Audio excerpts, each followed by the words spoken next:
개혁 성락교회의 시시콜콜한 이야기를 나누는 라디오 별하늘의 시시콜콜.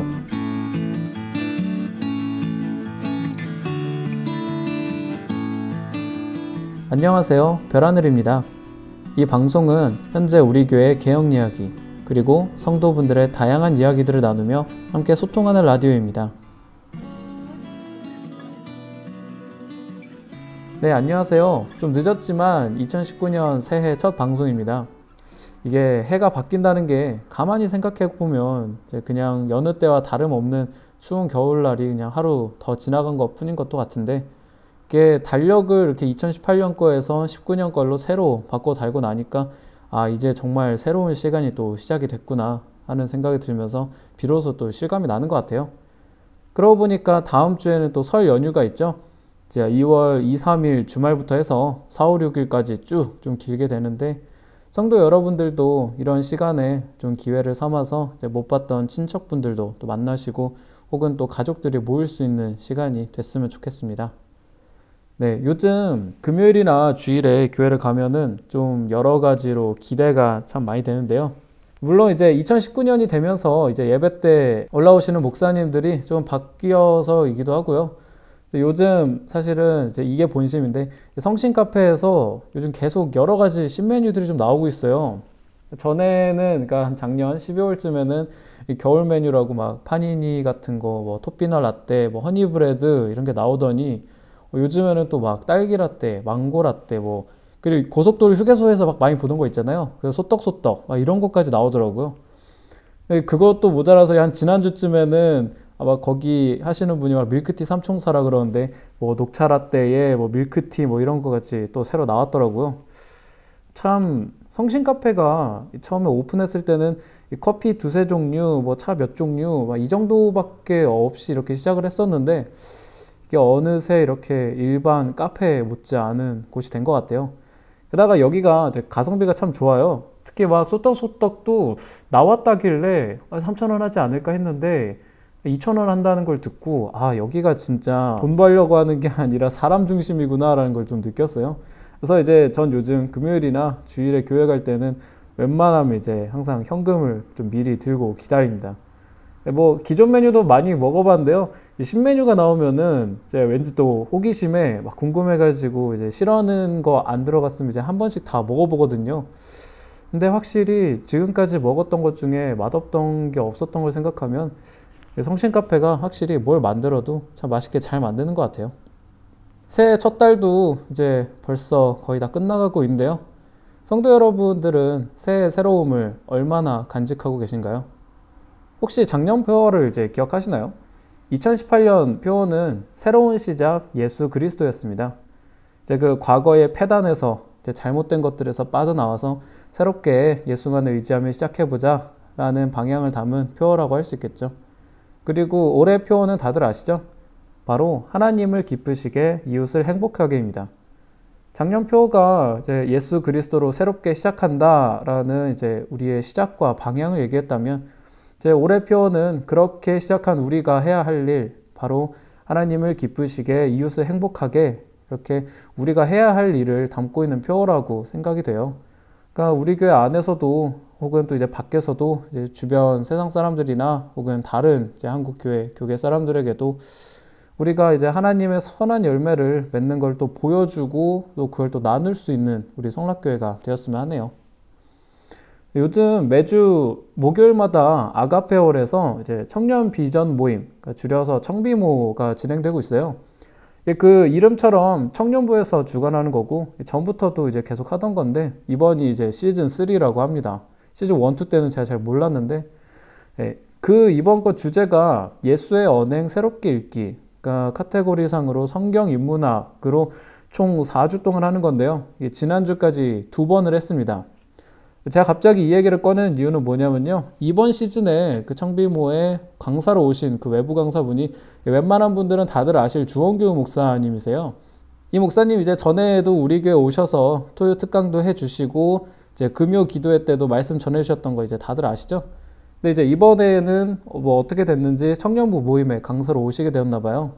이게 이제 청비모가 청년부 주관이기는 한데 딱히 청년부 사람들만 또 가는 건 아니어서 저도 한번 이제 가보게 됐거든요. 이제 그 전부터 이제 주원규 목사님이 이제 전해주셨던 메시지들이 참 좋다고 생각했었거든요. 그래서 이제 가봤는데, 물론 이제 청년부인 것 같으신 분들도 있었는데, 그 옆에 장년 집사님들도 계시고, 또 목사님들도 오셔서 듣고 하시더라고요. 그래서 의외로 뭔가 연령층이 다양해서 저도 이제 좀 덜 뻘쭘했습니다. 그래서 앞에 2주 동안 좀 열심히 들었는데, 물론 이제 그 내용을 여기서 다 풀기는 이제 많기도 하고 또 어렵기도 한데요. 다만 이제 제가 들으면서 느꼈던 건, 이게 지금껏 우리 교회에서 제대로 다루지 못했던 부분들, 하지만 이제 우리 신앙생활에서 정말 중요하고 또 핵심적인 부분들에 대해서 이제 막 강의를 들으면서 제 스스로 많이 깨닫기도 하고 반성도 하고 또 지적으로 많은 도전이 되기도 하더라고요. 특히 이제 목사님께서 헬라어의 그 원어, 그러니까 마태복음을 본문으로 했었는데 그 헬라어 원어의 뜻을 풀어가면서 그 성경 구절의 이제 원래 뉘앙스나 뜻 이런 것들을 이제 설명해 주시는데요. 그걸 들으면서 제가 그동안 이제 성경을 얼마나 몰랐는지 혹은 또 이제 하나님의 뜻을 너무 이제 내 생각대로 단편적으로 헤아리고 있었던 건 아닐까 하는 생각이 참 많이 들더라고요.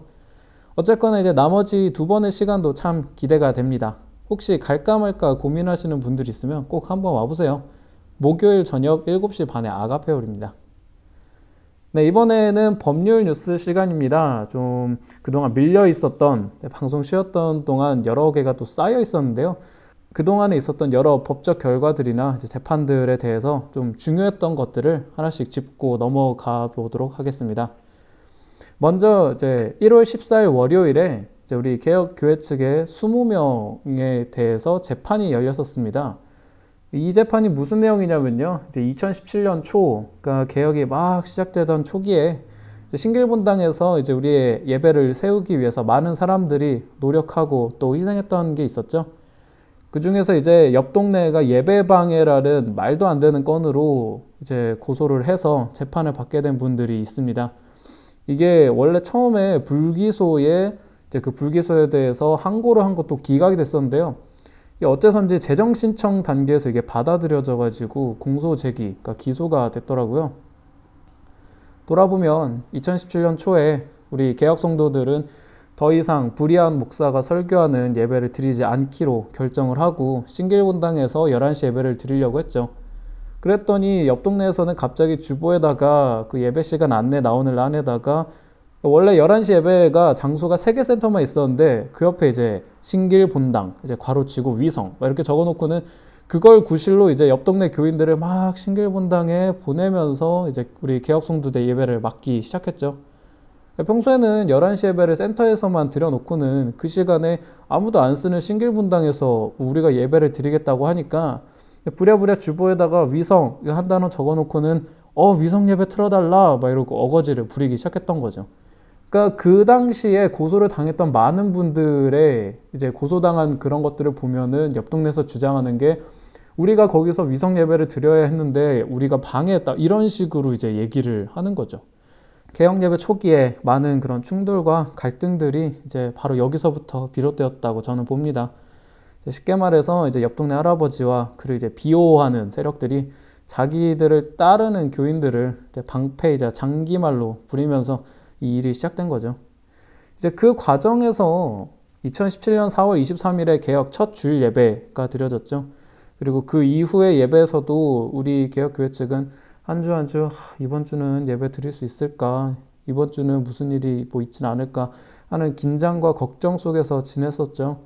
특히 2017년 6월 4일 교인총회 날을 앞두고는 다들 아시겠지만 옆 동네에서 두꺼운 군고문도 설치하고 쇠말뚝을 주차장에 심고 철문을 용접하고 신길본당 안에서 막 먹고 자고 하면서 온갖 입구를 틀어막으면서 그런 갖은 만행을 부리게 되면서 사실 갈등이 더 심해졌죠. 정말 그때를 생각해 보면 정말 지금의 분위기와는 정말 또 다르게 그 전투적이고 정말 긴박한 상황 속에서 우리 예배를 드리기 위해서 온갖 고생을 하시는 또 가운데 이제 옆 동네 시비거리를 감당해야 하는 분들이 많이 계셨습니다. 그리고 저번 1월 14일 재판에 출석한 분들도 그랬던 사람들 중에 일부라고 할 수 있죠. 이 재판에 대해서는 이제 재판에 갔다 오신 어떤 분의 이야기로 그날의 상황과 분위기는 어느 정도 파악을 했는데요. 뭐 엄청난 이야기나 뭐 복잡하거나 그런 새로운 얘기나 그런 게 오간 건 아니었고요. 핵심은 지금까지 계속 이어져 왔던 많은 법적 결과들과 마찬가지로 우리의 예배가 정당했다라는 것과 오히려 이제 옆 동네에서 우리를 이제 불법적으로 부정하면서 폭력과 만행을 부렸다는 점을 규명하는 부분이 중요한 것 같습니다. 이게 두 번 기각이 된 상태에서 왜 재정 신청이 받아들여졌는지는 참 의문이지만 속히 바르게 결과가 나왔으면 좋겠습니다. 그리고 이를 위해서 그리고 이분들과 재판을 두고 성도 여러분들의 많은 기도 부탁드립니다. 네, 다음으로는요. 1월 15일 화요일에 우리 개혁 성도들에 대한 특수 건조물 침입, 업무 방해 뭐 이런 혐의에 대한 옆 동네의 재정 신청이 기각됐습니다. 이게 무슨 일이냐면 이제 재작년이 2017년 가을쯤에 센터에서 금요 철야를 하러 갔었잖아요. 그날 이제 옆 동네는 이제 매주 금요일마다 청년회관에서 모이니까 이제 센터는 비는 공간이었단 말이죠. 근데 이제 거기를 간다고 하니까 막 갑자기 또 거기를 못 쓰게 하려고 자기네 집회도 안 가고 막 와서 문 걸어서 잠그고 사슬로 묶고 안에 사람으로 장벽 쌓고 막 그런 짓을 했죠. 근데 우리 교회 우리 성도가 못 들어가는 게 말이 되나요? 그래서 그냥 뚫고 들어갔죠. 이제 그걸 빌미로 특수 건조물 침입이라느니 업무 방해라느니 이제 각종 혐의로 옆 동네에서 고소를 했던 거예요. 근데 이제 먼저는 그게 불기소가 됐어요. 그랬더니 옆 동네에서 그걸 못 받아들이고 이제 고등 검찰에 항고를 했어요. 근데 이것도 기각이 됐거든요. 그랬는데도 또 인정 못 하겠다고 법원에 다시 이 사건 좀 봐달라라고 넘긴 겁니다. 그러니까 이렇게 아까도 이제 1월 14일 재판권에서도 같은 단계였는데 형사사건에서 불기소가 된 건에 대해서 이제 상위기관, 보통 고등검찰인데요. 다시 봐달라고 하는 걸 항고라고 하고요. 그게 기각이 됐는데 그걸 받아들이지 않고 다시금 법원에 가서 이 사건을 다시 살펴봐달라고 하는 게 재정신청입니다. 그러니까 이 재정신청이 받아들여지면 기소가 되는 거고요. 기각이 되면 그대로 사건이 종결돼서 더 이상 이 건으로 고소나 고발을 이제 못하게 되는 겁니다. 그러니까 앞에서 말한 이 센터 금요 철야 건으로 옆 동네 고소가 재정 신청이 기각되었다. 이건 무슨 말이냐? 우리가 센터에서 금요 철야를 했던 게 정당하다라는 결과가 그대로 유지된 채 사건이 종결되었다는 뜻입니다. 그러니까 검찰과 법원의 검토를 총 3번을 거쳤는데도 모두 이건 문제 없다 하고 사건이 끝난 거죠. 이제 더 이상 옆 동네는 이 일로 이제 개혁교회 측에게 법적인 시비를 걸 수가 없는 겁니다. 생각해보면 이게 일이 대략 2017년 후반에 있었는데 재정 신청 기각으로 사건이 아예 끝난 건 2019년 1월이죠. 대략 1년 3개월 정도 동안 질질 끌어왔는데요. 하여간 옆 동네는 자꾸 뭐라도 하나 걸어보려고 아니면 귀찮게 하려고 아등바등 하고 있습니다. 어쨌거나 그동안 많은 분들 정말 고생 많으셨습니다. 네, 바로 그 다음날 1월 16일 수요일에는요. 우리 개혁 쪽에서 신청했던 장부 등 열람 신청 가처분이 기각이 됐습니다. 이건 무슨 신청이냐면요. 옆 동네가 숨겨놓고 있는 우리 교회 운영에 대한 장부를 보여달라, 공개해달라라는 신청입니다. 이 교회 재정에 대한 여러 가지 의혹이 이미 있었고 또 실제로 교회 재정은 어려움 가운데 있는데 옆 동네는 그걸 이제 은근슬쩍 우리 개혁 탓으로 떠넘겼죠. 이 재정 위기는 이미 개혁이 시작되기도 전에 예견되어 있었던 건데 말이죠. 혹시나 모르시는 분들은 이제 유튜브에다가 환원체크 트레일러 이렇게 검색해서 한번 쭉 보시면 좋겠습니다. 어쨌거나 이제 그런 부분들에 대한 해명이 필요하기도 하고 이제 그건 나중 일이라 하더라도 기본적으로 우리 교회 성도들에게 우리 교회 살림살이에 대한 내용이 공개돼야 되는 건 당연한 거 아니겠어요? 그런데도 이제 옆 동네가 꽁꽁 숨겨놓고 있으니까 이제 어쩔 수 없이 법원에 신청을 했던 겁니다. 하지만 이제 1심에서 이제 이게 기각이 되었죠. 그 이유로 이제 여러 가지가 있지만 가장 핵심이 되는 이유인 즉슨 그랬다가는 옆 동네 피해가 너무 크다인데요. 저는 개인적으로 그 이유가 딱히 납득이 가지가 않더라고요.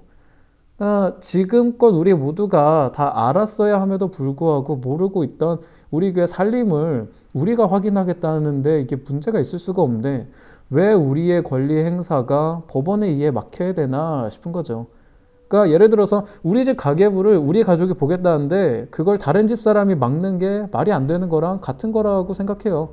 그러니까 공개가 되면은 뭐 옆 동네 피해가 너무 크다라는 것도 사실은 타당하다고 보기 어려운 게 장부를 확인했는데 문제가 없다. 그럼 뭐 꼴릴 게 없는데 피해가 없지 않겠어요?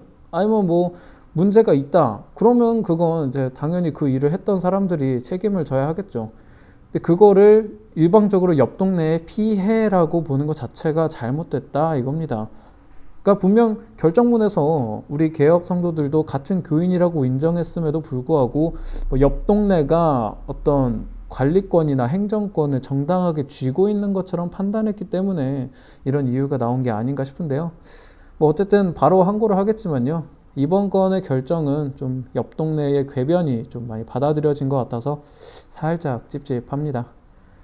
네, 마지막으로는 또 그 다음 날인 1월 17일 목요일에 지금 14일부터 하루에 하나씩 계속되고 있죠.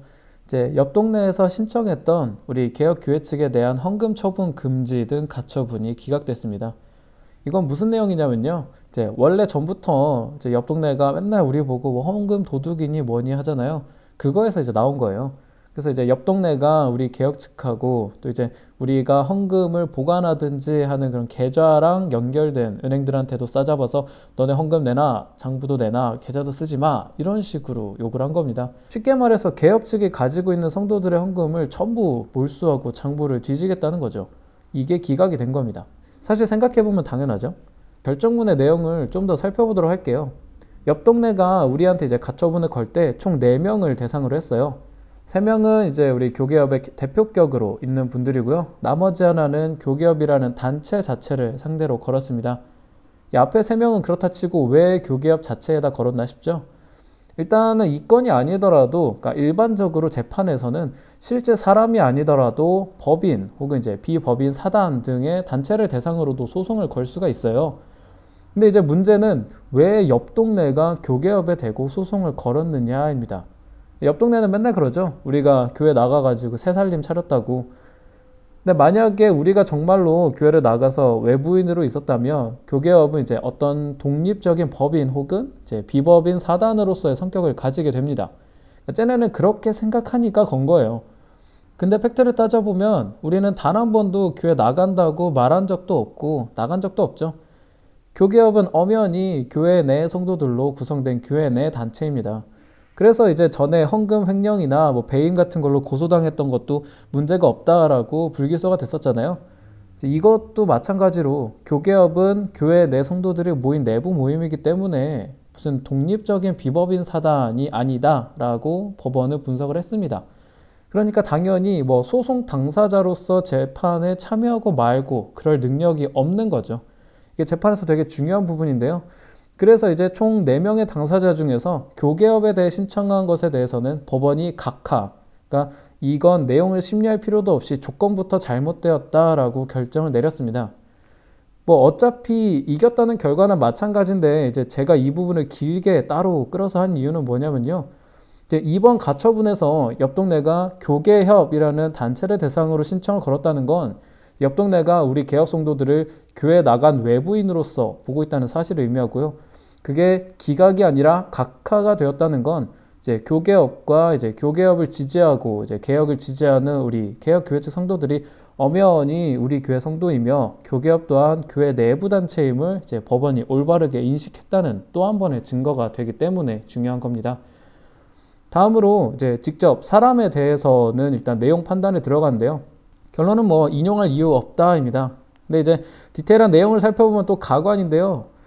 먼저 옆 동네 주장이 뭐냐면 지금 교계협에서 리더격으로 있는 세 사람이 뭐 교회의 허락이나 위임 없이 임의로 성도들 헌금을 관리하고 있다. 그러니까 자기네들한테 헌금도 돌려줘야 되고 뭐 그 관리한 내역을 보고해야 된다. 이런 식으로 얘기를 했습니다. 들으시면서도 어이가 없죠. 근데 일단 이 주장 자체가 말이 안 돼요. 그러니까 아직도 자기네가 관리권이나 뭐 교회를 치리할 정당한 권한이나 지위를 가지고 있다고 착각하고 있으니까 이제 그런 발상에서 저런 얘기가 나오는 거죠. 그러니까 게다가 앞에서 교계협 얘기할 때는 우리가 교회 나가서 딴 살림 차린 사람들이라고 해놓고 이제 여기 와서는 우리 밑에 있는 사람들이니까 보고하고 돈 내놔라 하고 있죠. 뭐 사람은 나갔지만 돈은 우리 거다. 이거 완전 이중잣대죠. 할 거면 둘 중에 하나만 하든지. 근데 이제 여기에 대해서 법원이 기각으로 판단한 근거가 총 4가지가 있습니다. 첫 번째는 이제 실제 사실이나 아니면 지금까지 쭉 쌓여왔던 법적 결과들을 봤을 때 교기업이 헌금을 관리하는 게 딱히 문제가 없는데 왜 무슨 근거로 옆 동네가 우리의 헌금을 관리하겠다고 이제 따지고 드냐 하는 겁니다. 두 번째는 헌금 이제 묶어버리려는 옆 동네 술수는 결국 이제 개혁교회책을 크게 위축시키려는 거잖아요. 그러니까 딱히 옆 동네가 주장하는 게 정당해 보이지도 않는데 이렇게 파급력이 큰 건을 고작 임시조치인 가처분에서 쓱 인용해버릴 수는 없다라는 겁니다. 세 번째는 개혁교회 측에서 보관하는 헌금도 사실상 교회 재산이라는 점입니다. 그러니까 옆 동네가 맨날 떠드는 것 중에 하나가 우리가 뭐 헌금 안 보내서 자기네가 손해를 보고 있다 그러잖아요. 근데 이것도 옆 동네가 이제 뭐 헌금 자기네 건데 뭐 우리가 외부로 훔쳐갔다 이런 생각을 하기 때문에 하는 말입니다. 헌금은 이제 총유인 교회 재산이잖아요. 그러면 이제 옆 동네 사람들이나 우리가 한 헌금이나 사실 모두가 교회 재산입니다. 왜냐하면은 뭐 우리도 쟤네도 이제 성락교회 사람들이니까요. 근데 다만 지금은 그게 옆 동네와 이제 우리 개혁교회 측으로 나뉘어져서 관리가 되고 있는 상황인 거죠. 그러니까 뭐 심리적으로 감정적으로 어떻게 보든 간에 일단은 법적으로는 그렇게 볼 수 있는 겁니다. 그러니까 이제 교회 문제가 해결되거나 혹은 양측이 뭐 서로 협의를 하거나 하면 그 양쪽으로 나누어져 있는 헌금 전체 그 총액을 사실 법적으로는 얼마든지 이제 교회를 위해서 사용할 수 있는 부분이에요. 그러니까 이제 법원도 교회의 내부 분쟁이 종결될 경우 이 사건 금원, 헌금 얘기하는 거예요. 이것에 대한 권리가 최종적으로 채권자에게 귀속될 것으로 보인다라고 했습니다. 그러니까 교회 재산이 나뉘어져서 관리되고 있을 뿐이니 분쟁이 끝나면 다시 합쳐질 거다. 그러니까 훔쳐간 거 내놓으라는 듯이 요구하는 건 옳지 않다라는 의미죠. 참고로 이제 전에 듣자니 옆 동네에서는 이 문구를 가지고 결국 헌금은 우리 거야 라면서 여전히 이제 정신 승리를 하고 있는 것 같은데요.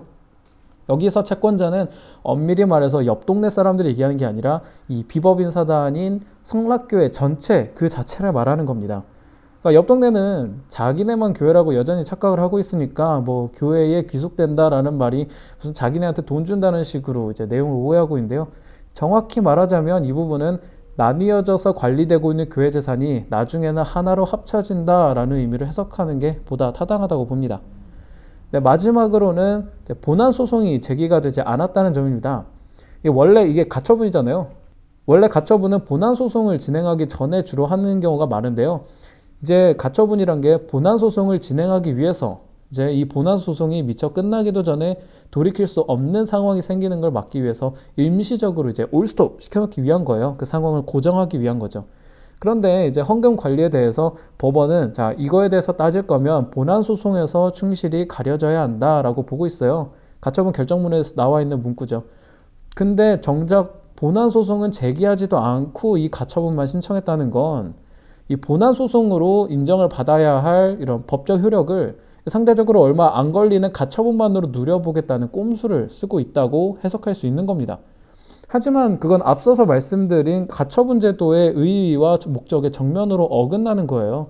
그렇기 때문에 법원은 이 사실을 그래서 기각사유에 포함시킨 게 아닐까 저는 개인적으로 해석을 합니다. 네, 이렇게 법률 얘기까지 이제 다 다뤄봤는데요. 오늘 했던 얘기들 외에도 이제 전해드릴 이야기가 많이 남아 있습니다.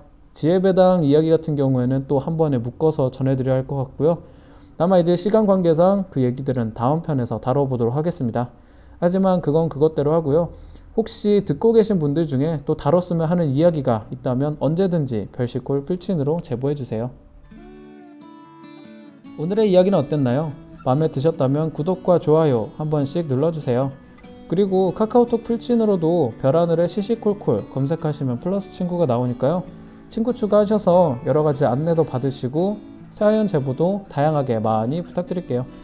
사연을 보내주신 분들 중에 추첨을 통해서 한 편당 한 분에게 성신카페에 맛있는 커피를 보내드립니다. 그럼 여러분 다음에 또 만나요.